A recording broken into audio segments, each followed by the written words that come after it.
hear me, Dr. Lamb? I can hear you. I've made you the host, so you can go ahead and pull your stuff up or whatever you need to do. All righty. And I'm recording already on this end. Okay. Who's leading us off tonight? Dr. Hamilton with APA? That's correct. I just wanted to let the students know that what tonight, first of all, welcome to our Thursday evening coaching session. Just wanted to give you a brief overview of what we'll be doing this evening. I know many of you have joined in on Tuesday night and just got off with the APA session. But what Dr. Robin Hamilton's going to do is she's going to take what you got was a broader overview. Dr. Hamilton's going to give us a more condensed overview as it relates to what you'll need in this program. And then after that, Dr. Revis is going to introduce peer reviewing, and then we'll turn it over to Dr. Lamb at that time, and he'll take us into Taskstream. So Dr. Hamilton will be first, Dr. Lamb. All righty, we're rolling. All right, we're rolling. So thank you all for being here, and thank you so much for attending the session with the library, either Tuesday or tonight. It was great information. Dr. Dennis did an excellent job. And so I just want to point out some highlights from that and from some other things that's more specific to our program for you. So on this first slide, and we will put these slides under the APA materials in your Blackboard section for you so that you can go back and see this as you need to. So please know that you do have Blackboard resources there for you. You have the Dover Library link that will get you directly to the Dover Library. When you do go to the Dover Library, you're going to want to click on the APA 7th edition. There are tabs at the top that you can choose from. So make sure that you choose APA 7th edition when you go in there. Also in your Blackboard resources, you have your APA 7th edition guide and also APA training from the Zoom session from Tuesday night with Dr. Dennis. So that is there for you as well in case you missed that or in case you'd like to go back and view that again. Slide 3. And there are the links for your convenience to the Gardner Webb Library. And remember again that you will choose APA 7th edition from the tab at the top.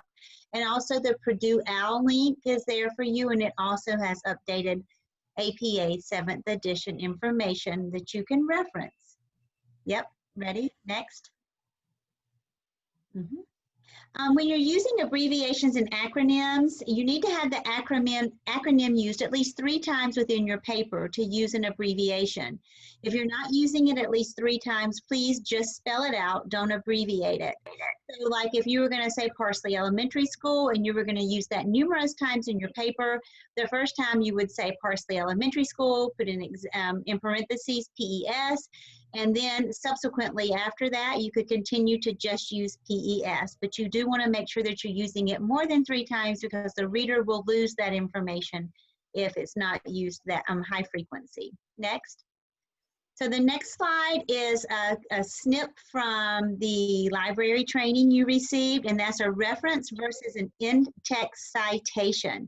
So a reference is actually in your reference section, which is at the end of your submission.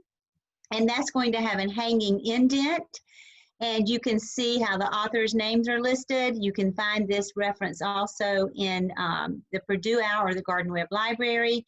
And if you're going to use parentheses, like at the end of a sentence to say that Lamb in 2018 said this, you would just put parentheses, Lamb, comma, 2018, close to parentheses.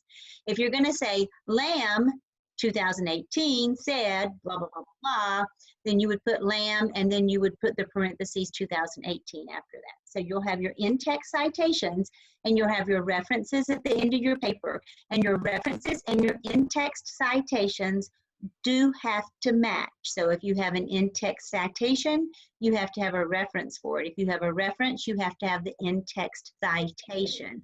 And anything that you do cite or quote from anyone else, you must have that citation there. Okay, and then if we can sort of zoom back down on slide 6 just a tad right there. So this is about headings and capitalization. So you're going to follow your template in the Absol template and materials. So please do not change the template. It is already ready for you. You're going to capitalize your first word and then like in a title, and then subsequent words will be lowercase. So for example, where it says PLC research in Absol task 1, PLC is capitalized because that's an acronym, and then research is lowercase.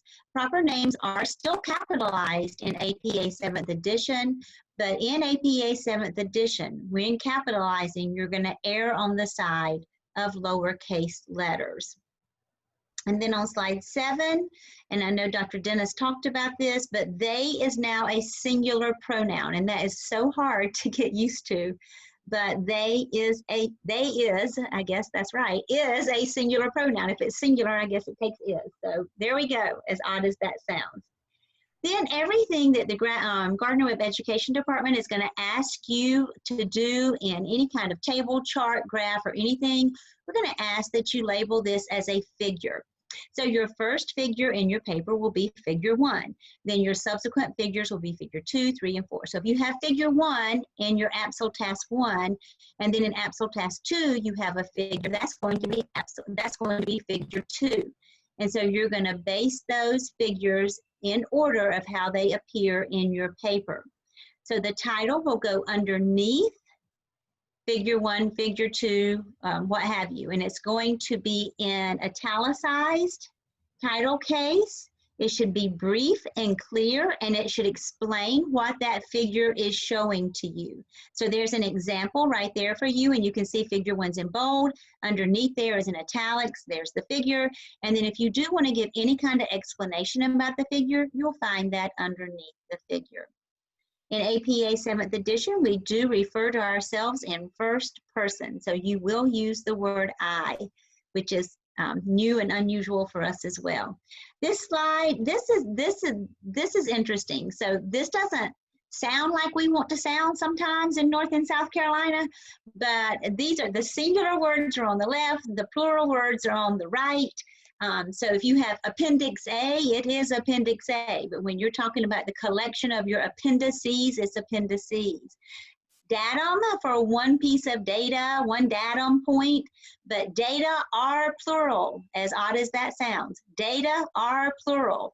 So, so keep that in mind as well. So there are some other examples for you while you're working. And then when you're doing in-text citations, please remember about quotation marks.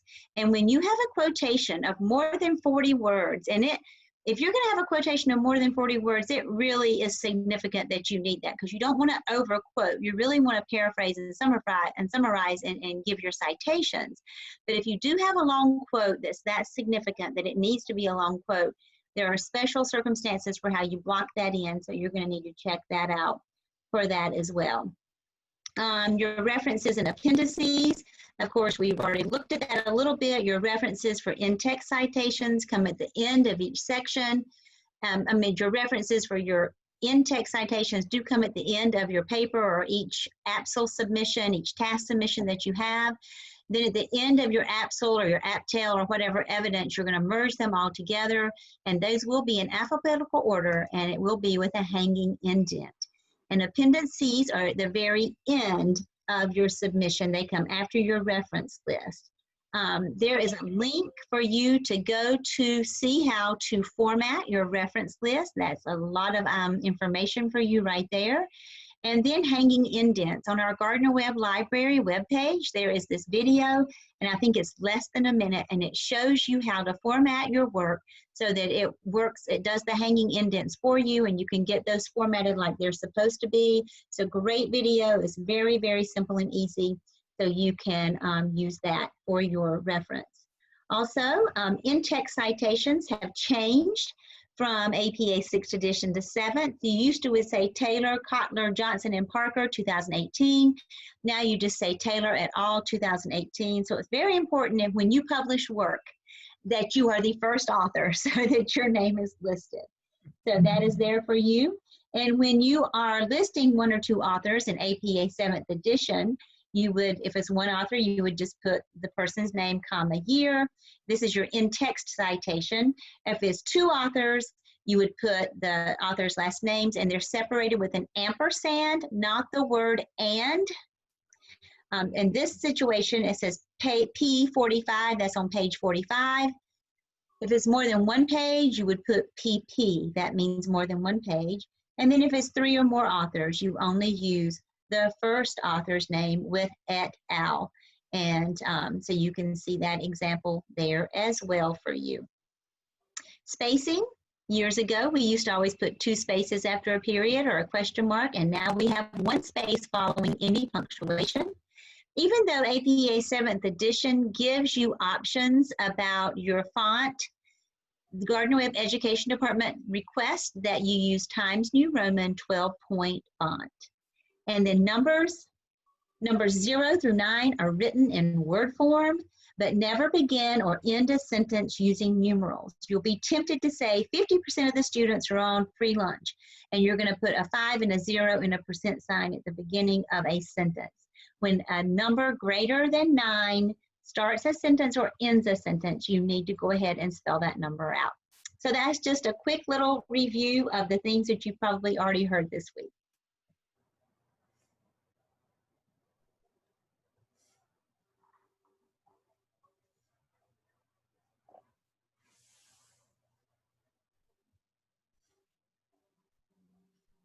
All right, who's next? Okay, I'm next, and I want to talk about the peer review process. So these materials that we're going to work with tonight are in your course shell under peer review, under the peer review materials. So the first thing let's talk about, and we've talked about it a little bit, about the process that we're going to use with the peer reviews. Hopefully by now, you and your Zoom team, which will also be your peer review team, those are one and the same, you've decided whose task 1 you're going to be reviewing comes Monday or Sunday night. So you are going to actually review 2 of your classmates, 2 of your peer review Zoom team members' work. And what we do here is we are looking at giving you an opportunity to provide feedback to adults. Now, you're very comfortable, I'm sure, providing feedback to students. But in the leadership program, we want you to become very comfortable at providing feedback to adults. Now, just like the research shows that when we provide formative, specific, timely feedback to students, that their student performance improves, I think the same thing happens when we're providing feedback to adults. We need to provide timely, specific, formative feedback to adults as well. So what your course instructors are going to be evaluating in this process, it's not the task 1. We are evaluating the feedback that you are giving to your 2 classmates. So we are giving you feedback on your feedback, if you will. So what we do here is we ask that, if you will scroll on down, I think, in the document, this is talking about the peer review that you're going to be doing as a group, and you'll do that, I think probably in about 3 weeks, three weeks. You're going, after you get through a couple of these, you're going to be doing a group Zoom feedback session where you talk about the feedback that you've given each other, and you can talk about the feedback specifically, or you can talk about how difficult or easy it was for you to provide that feedback. Again, our focus here is helping you become very comfortable with giving feedback to adults. Let's go on down, I think. Is this the document that shows the process listed, Dr. Lamb? Is that it on that one? I have it right here. Okay, and there's your process outlined. Okay, you submit to your discussion board for peer review by your deadline, which the deadline that's coming up is Sunday night at 9 o'clock.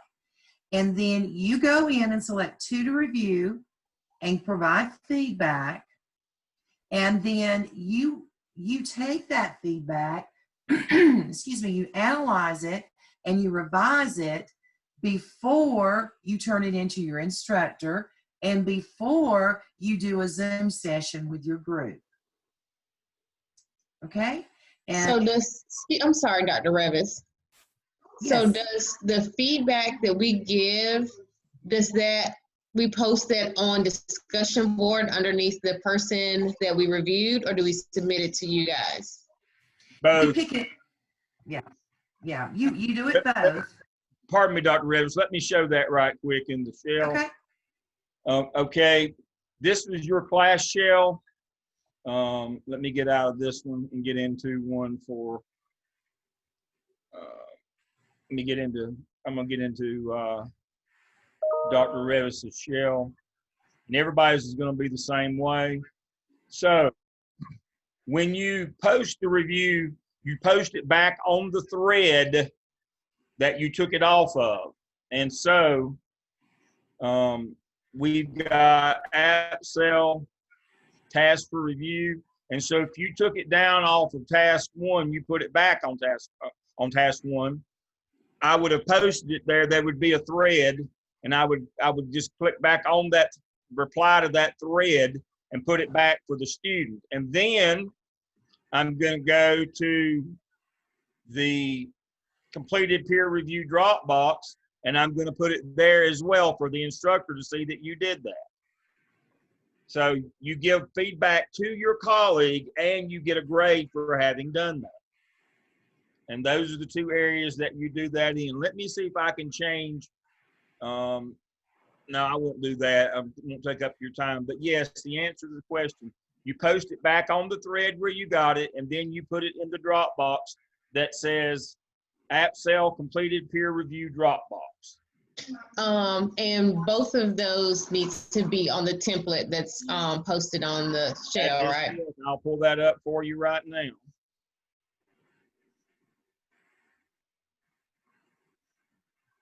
Using this template. This is the template that you will use to give feedback. Your name is your name, and then the author is the person whose work you are reviewing. Okay, so let's talk a little bit about the feedback. Again, I hope I stress for you that we're wanting you to give specific feedback. So you would want to refrain from saying met or nice work or good job. You want to be very specific with that feedback. In your course syllabus, at the end of your course syllabus, there is an example that shows the type of feedback that we're looking for. There you go. You see the feedback here. Now this is a little bit different than the ones we use right now, but I want you to look over in the right-hand column. You don't see just great job, met, so on and so forth. You see some depth to this, and some very specific things are cited as you scroll on down through here. Again, this is in your peer review materials. So you're going to, again, we're going to evaluate you on this level of feedback. Okay? And I think now let's go to the peer reviewing tips. Okay, so you're giving feedback to your peers. It's not always a comfortable situation, but we want you to be kind with that feedback, and we want you to be positive. You know, we always can talk about things we can improve, but put that positive spin on it with a positive outcome. And as someone receiving that feedback, you know, we have to learn to take that negative criticism and grow from it. People are not trying to be ugly or mean or spiteful. They're trying to work with you and help you to have the best paper that you can to turn in, the best work possible.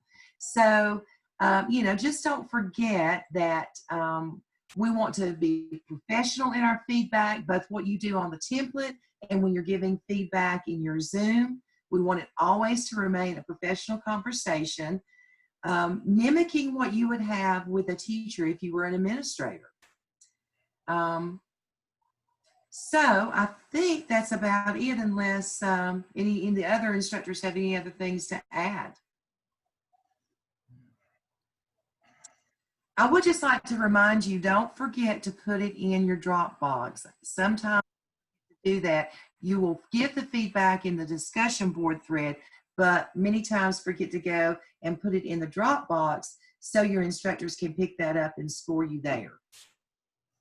Dr. Revis, I've noticed with Dr. Lim was showing the shell, and there's two options for task one. So we do one per task, or can we put both of them in each of them? Now you'll do 2 individual reviews. And so when we submit it to the Dropbox, there's 2 links for task one. We do one per link. That's Exactly. correct. Mm-hmm. So you're reviewing 2 of your colleagues' work. So you're going to have 2 of those forms you're going to fill out, and you're going to actually upload that 4 times. You're going to upload it in one task 1 for one colleague, one Absol task 1 for peer review and the other colleague, and then you'll reply to their discussion board so they can see your feedback.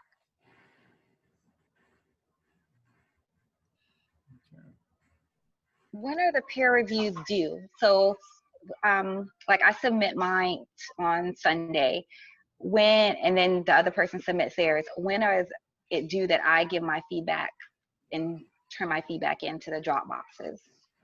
The following Sunday. Okay, thank you. Now, please remember, let me get my video turned back on. Please remember that you post yours, you take theirs down, you review. The week you're reviewing, you're moving on in your task 2. We don't do post a task, wait a week during review. The review happens during the week that you've moved on to your next task as well. Otherwise, we have 9 tasks this semester. If we take 2 per task, that would be 18 weeks. Plus the first 2 weeks start, that would take 20 weeks.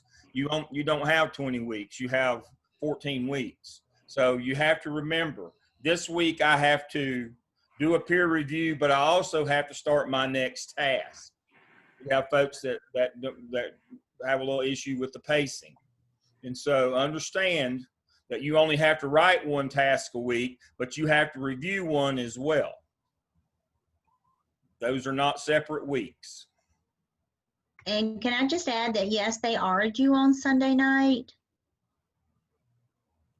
but this really is like an authentic review.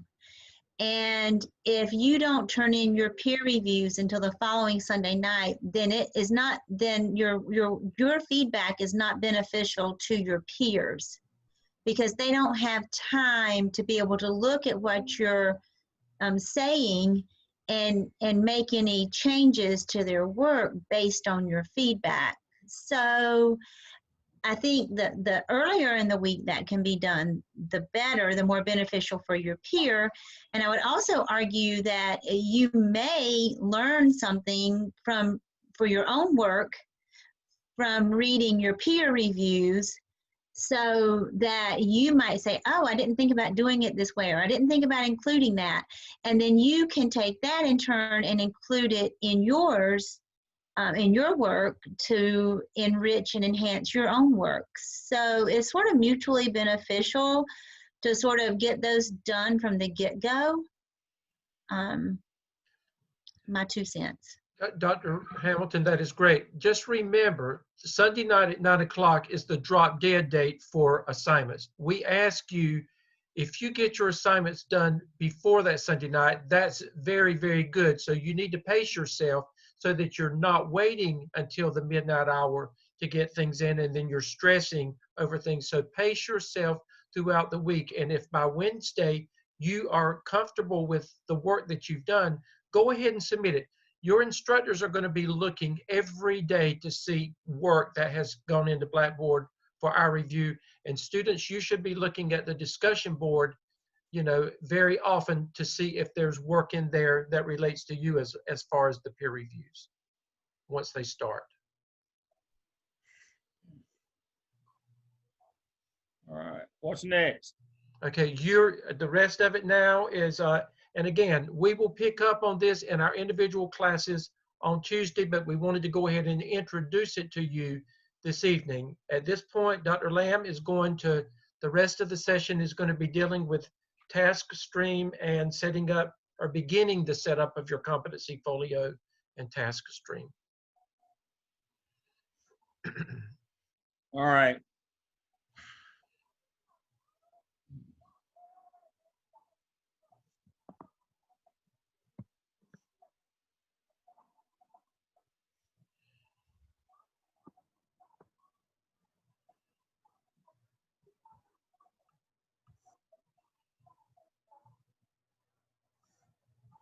Okay, we don't have the video that accompanies this. You don't need it now. I'm going to do it live, but we'll post a video, a very short video of how to do this. Take notes if you can, but we'll post a short video with me walking you through it, but I'm going to do it live tonight. All right, so you should have received from Watermark an email to set up your Taskstream account. Now, here's a little twist. When those accounts were purchased and you were registered, your Gardner Web username and password for your email was used. If you have gone in and changed either of those since last Friday, your Taskstream account won't work.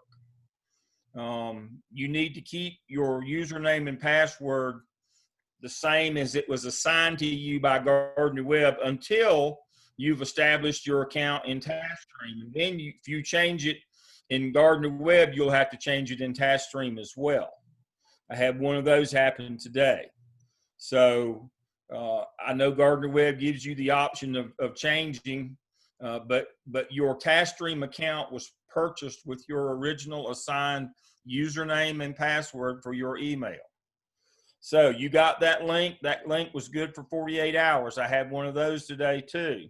If you went past that 48 hours, you will have to request another link from Wendy Turbyfield, or you can send it to me and I'll get it to Wendy and she'll get you a new link to establish your Taskstream account. Now, Dr. Lamb, you're looking for something in the video library. It is in there. That video's in there under video library. Video library, okay. Video library, what I'm covering tonight is how to set up your competency folio and Taskstream. It's under video library in your Blackboard shell. So that's where you will find tonight's presentation that I have done. I've done a video for you. Now, I'm going to go to Taskstream just like you would go to Taskstream. You might be working in Blackboard or other applications, and so I'm going to show you how the most successful way to go to Taskstream. Close everything you've got. Let me move this stuff out of the way. Close your email. Close your Blackboard. Close Web Connect. And close Gardner Web. Now, you can open them back up in a minute, but close them all to start with. I want you to see that now. Switch to Google Chrome. If you're running another application, switch to Chrome.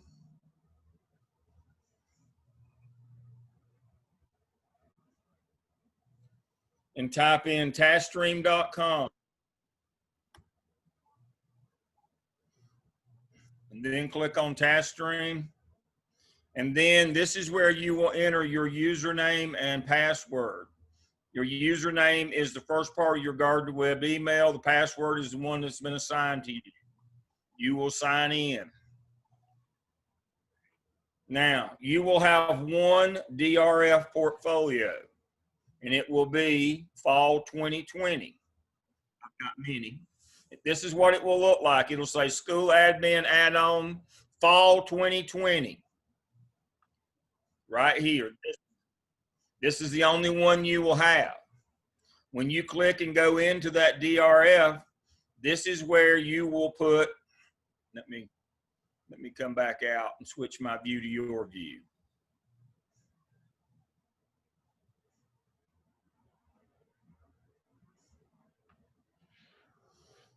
This is what your DRF portfolio looks like. These are the things that you will do in MEL 601. You will do AppSell, AppTell, competency analysis, and you can do School of Ed dispositions now. This is a pre-assessment of your dispositional soft skills at this time. You can go ahead and click on that, School of Ed dispositions. View, edit your responses.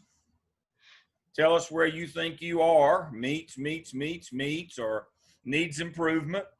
Now, if you tell us that you exceed expectations, you've got to tell us why in this box. If you select unsatisfactory, needs improvement, or met, you don't have to tell us anything. But if you think starting the program, you exceed expectations in these areas, you might, but you got to tell us why. And you click a radio dot in each of these circles, and then at the end, you do a save and return. It'll give you a reminder that you then submit your work. And you have submitted your first semester School of Ed dispositions in your Taskstream DRF portfolio. This is where your AppSell and AppTell, your competency analysis will go here. That will come at the end of the semester, and we'll teach you how to do that. It's a simple copy and paste from your task 5 of your AppSell and task 4 of your AppTell. We put those together, and that will be your competency analysis. Now, I am on my work page.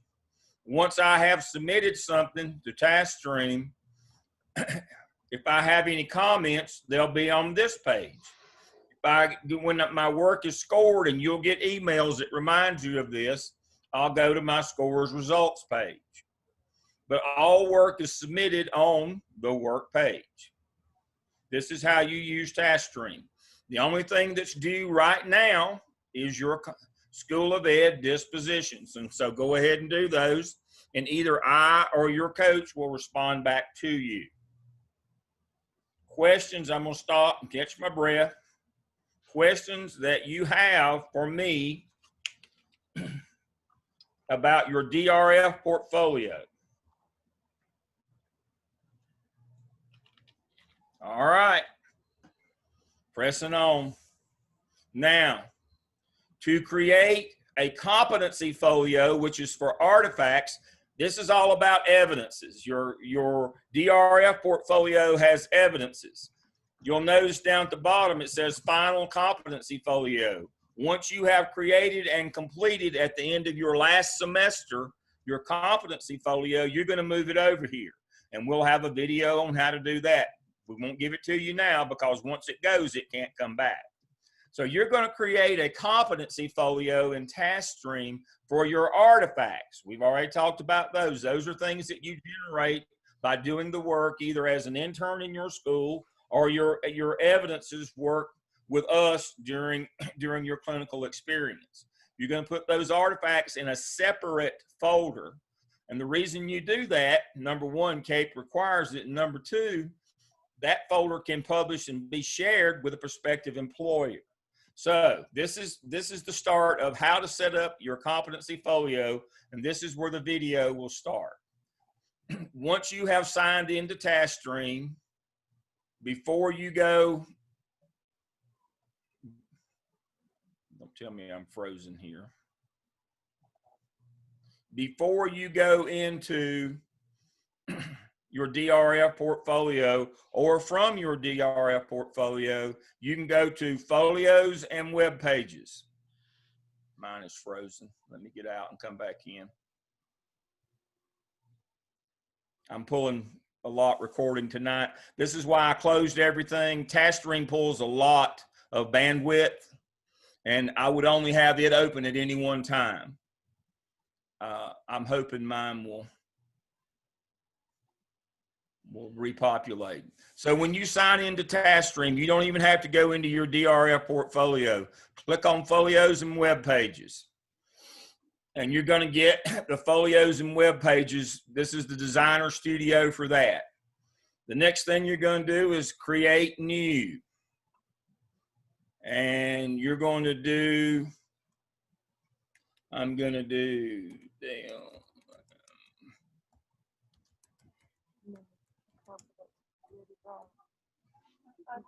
Oh, okay. Fall 2020. Turn that back on. All right, so that's what I'm going to name mine, and I'm going to hit create new. Now, you see my title here, and it's going to ask me to select my template category, and it's going to be custom templates designed by your learning community. I've already built it for you. And so when you click on that, it gives you another drop-down menu to select your custom template. Use the down arrow and select competencies for 21st century leaders. Just that simple. Continue. And now you're going to pick your theme. You get to customize what you'd like your theme to be when you open it up. I feel like baseball tonight. All right, I click on that. I apply it. I preview it. So this is what my new one's going to look like. That's what it looks like. Now, I'm going to close that. I'm going to go back.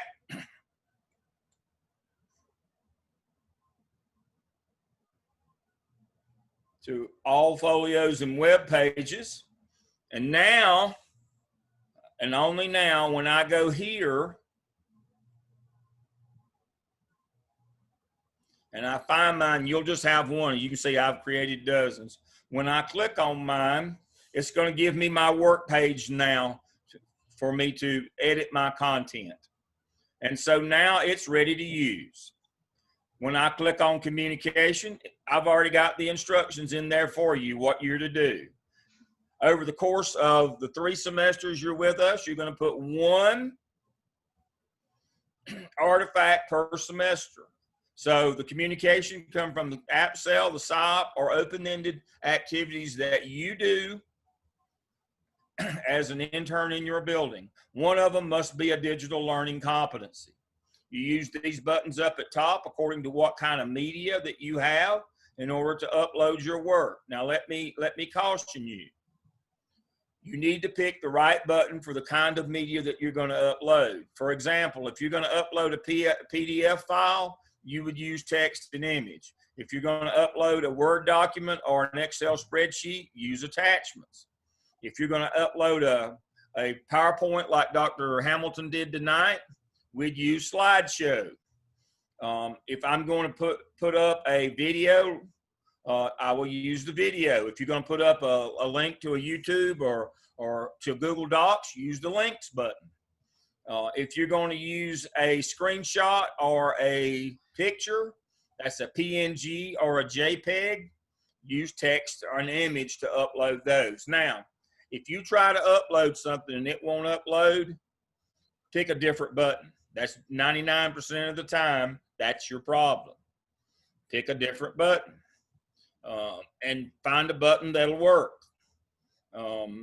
What that means is you've just picked the wrong button if it won't let you upload something. So let's see. I'm going to go ahead and upload something in mine. So I'm going to attempt to do something really difficult here. I'm going to attempt to do a slideshow.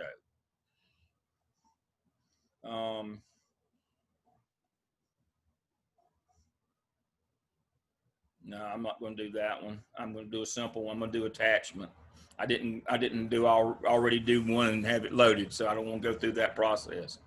All right, so when I click on attachment, upload from my computer, add files, it's going to open up. I'll go to store and go. I'll do the peer review process from earlier tonight. I'll upload that, upload and close.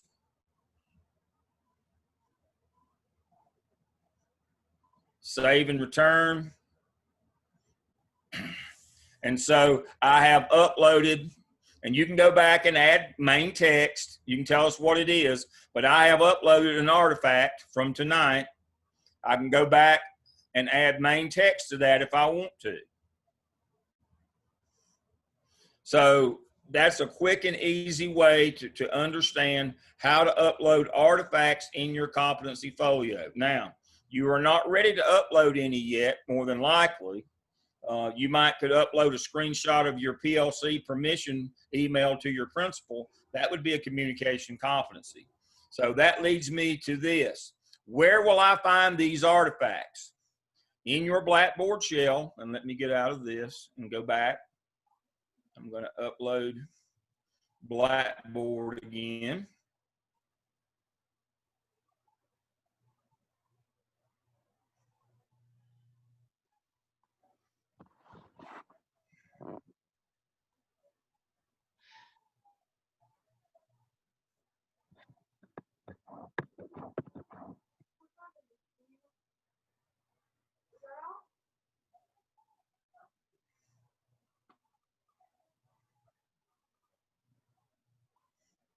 I'll open Dr. Hamilton's shell this time. In your Blackboard shell, under Mel's Handbook and Competency Folio resources, there are some documents that tell you where you'll find your artifacts. You'll also find these in your Mel's Clinical Handbook. So I'm going to open it because it has both documents in it.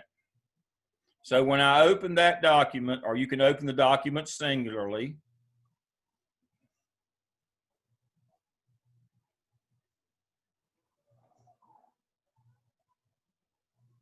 and this explains the program. And here's your clinical log of the activities that you do at your school.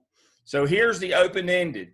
If you participate in a teacher applicant interview session, that's a judgment competency, and an artifact from that would be the email announcement or the agenda or minutes from that meeting.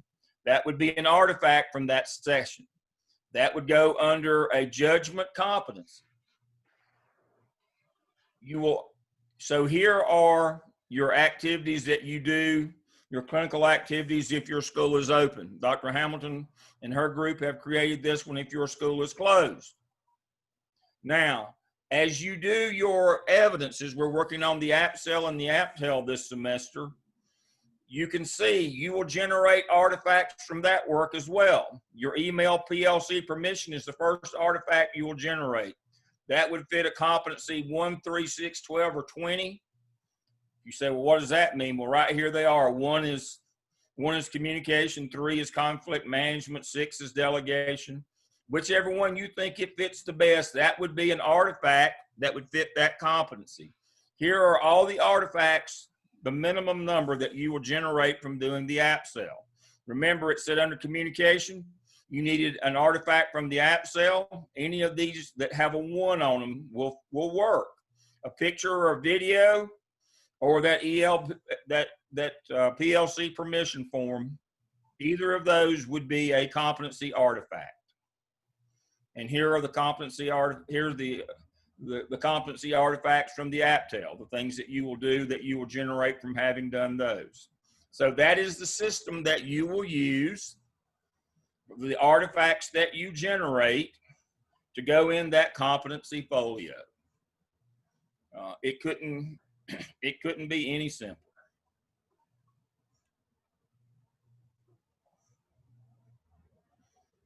Simply come here, click on communication. It says I need a communication competency from the AppSell. I would upload that PLC permission email. I'd simply do a screenshot of that email and I would upload it here using text and image.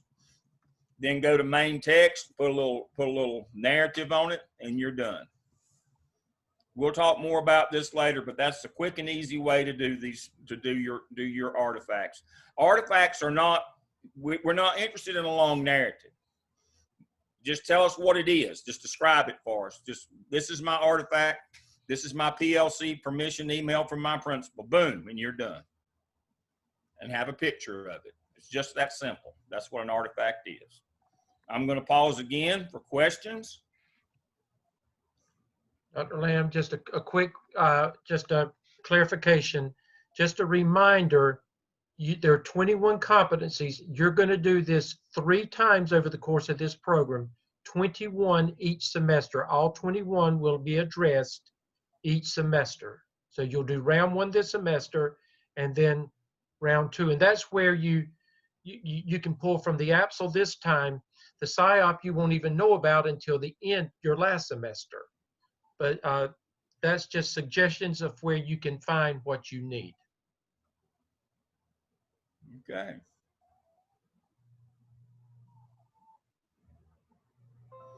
All right. Did we make it in 45 minutes? We did. Dr. Lamb, just as one point of clarity, I saw a question just come up. They need to be reminded that what you do in Blackboard, your competency analysis, is entirely different than your competency folio that he just talked about in Taskstream. You're addressing the same competencies, 21, but you're addressing them differently. Competency analysis you do at the end of your evidences tells us how. It's a narrative, a written narrative of how you met that competency. It describes what you did. The competency folio contains artifacts that are generated from that work that you did. Analysis tells us what you did. Artifacts show us proof that you did what you said you did. If you did what you said you did, you will have produced a thing. That's what an artifact is. It is not designed for the purpose of evaluation. An evidence or a narrative is designed for the purpose of evaluation to tell us what you did. An artifact is proof of that work. It will be generated as a natural byproduct of the work that you do. Please remember, evidence artifacts are the way that you will be evaluated in your job. When your supervisor comes out from the central office, when you're an assistant principal or a principal, when the area superintendent or the superintendent comes out, you have to present a written narrative and evidence of the work that you've done, but you also have to have artifacts. The state evaluation manual, this is the McReal system that 90% of the states use.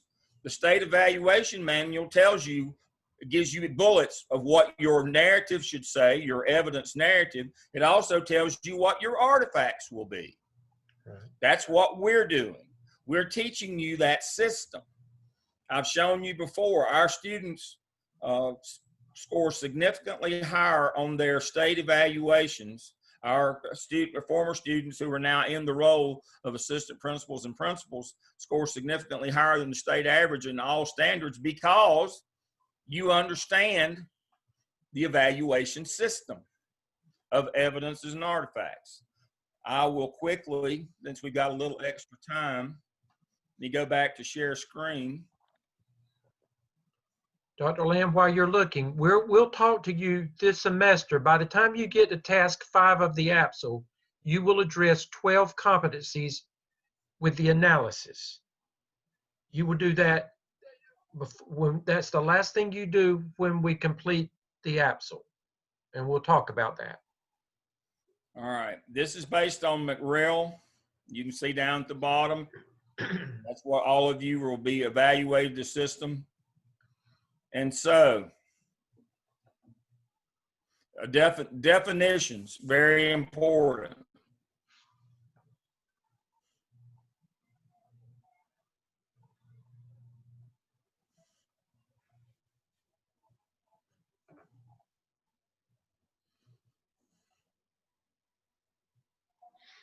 Wish this was a little darker.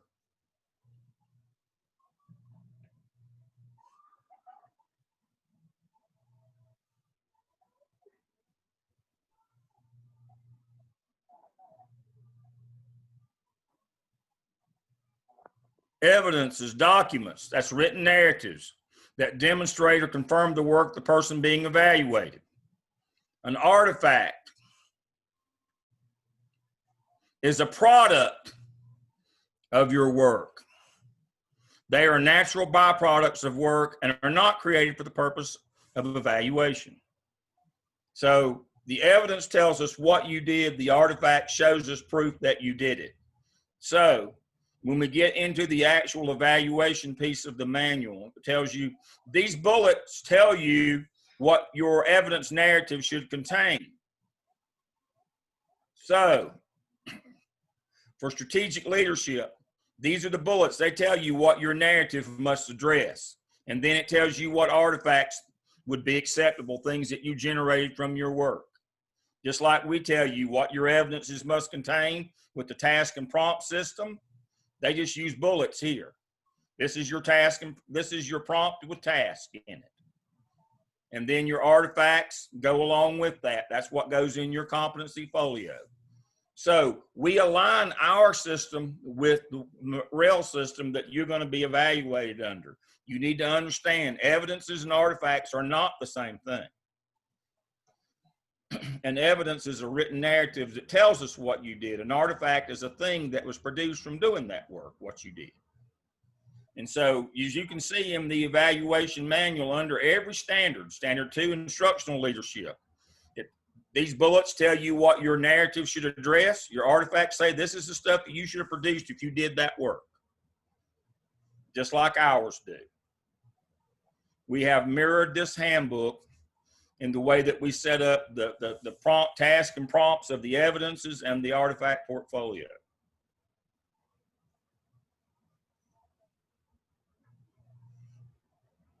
All right. You've got 9 minutes. That's it. Questions? Anybody have anything? Don't get overwhelmed. Too late. So you're saying the competency folio that you just showed us in Taskstream, that will do at the end of the semester, or we need to be doing now as we're completing tasks for the APSL? I would wait. I would wait until after I finish the APSL, and then I would go in the 12 competencies that you address. I would go in at that time and do my artifacts then. I wouldn't start on them now. I would wait until I'd go ahead and set up my folio, and I would wait and see what artifacts I generated and kind of figure out where best they fit. It's hard to move them around. You don't want to have to say, well, that fits that one and it fits that one, but I don't have one for that one. Let me move that. No, wait till you get all your artifacts together after the APSL, and then go in and click on every one of those 21 and say, all right, which one say a competency from the APSL? And then I'd fill the rest of them in, and then when I finish my APSL, I'd do the same thing. I'd go back and click on all those 21 and say, all right, where's one from the APSL go? And then I would complete the rest of them with open-ended. So could an artifact go with more than one competency, and we could upload that? Trace 3 times. Don't wear them out. You can use one artifact up to 3 times. Okay. But no more than that. That's why I said it's better to wait and see what you got before you start trying to plug them in. Otherwise, you're trying to move them around, and that gets confusing. See what you got from the APSL once you get through with it, and plug those in. What you got from the APSL, plug those in, and whatever you got left that you hadn't got one this semester, do an open-ended one from your clinical experiences. Dr. Lamb, let's visit this thing 3 times. Yeah. Let's remind them that I've gotten some questions already that we have next Thursday as well. We realize that you're not going to get all this the first time. And sometimes you'll say, well, why are they repeating this? It's because we have to. We're coming back online next Thursday, and Dr. Lamb will do a brief overview of the process again. This gives you time to begin playing with it, looking at it, getting your mind acclimated to it. And then next week, when we come back again, it will make much more sense to you after you've had time to look at it. Go back and look at review the session for tonight. Go back and look at how to set up the video that he told you about. Take the time to look at that. And then by the time we get to next Thursday, I promise you, if you'll do that, it will make much more sense, and it'll start coming together. We understand that you're not going to get it all the first time when we go over it, and that it's a lot. What will help you more than anything else is to look at an Aaron Henderson's competency folio. This is a completed example. Put your book back in there against that brown long thing of TT. And see how she's got some of that narrative up here. She tells us which ones are open-ended, which ones are from the CAP, which ones are from the SIOP. This is the visionary competency. And here are all of her artifacts that she's attached. Communication is the first one. She's got one from the APSL, got an open-ended, and she's got one from the SIOP, just like the directions say. So this is what it looks like in the end. She put a little narrative on them to tell us what they are, and then there's the actual artifacts themselves. See how easy that is? This should not take you forever.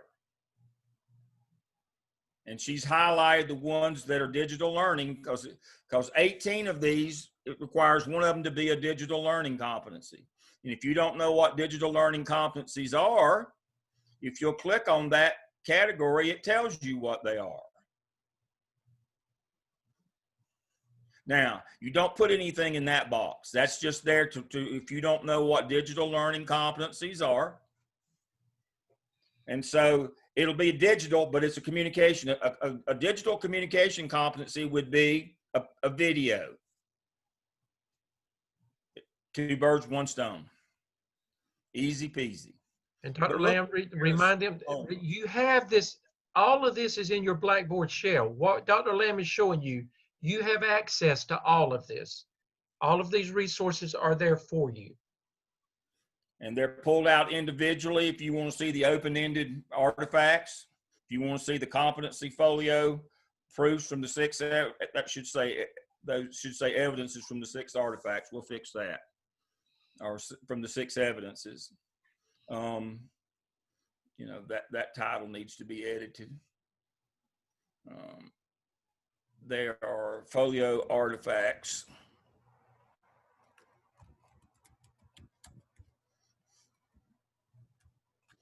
From the 6 evidences.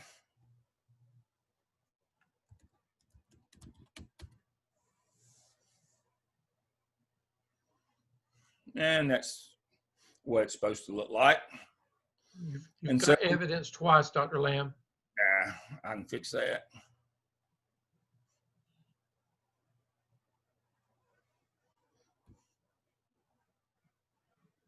There we go. So all the documents are here. The example is here. There's a video under video library that covers what I did. You can pause it and go slower. Setting up your competency folio in Taskstream, it's easy peasy. All right. You've got lots of stuff. And again, I highly recommend that everything that's been gone over, you need to take time, just quiet, quality time yourself and begin reviewing it yourself and studying it. And as you study it and look at these things, it'll start coming together for you. Okay. All right. We will see everybody on Tuesday night, and you'll get this later on tonight. The video will be sent to you, and it'll be placed under week 2 in Blackboard, so you'll have this as to be able to refer back to it. But we'll email it to you as well. Okay. All right. Good night, everybody. All right. Night. Thank you. You're welcome. Good night.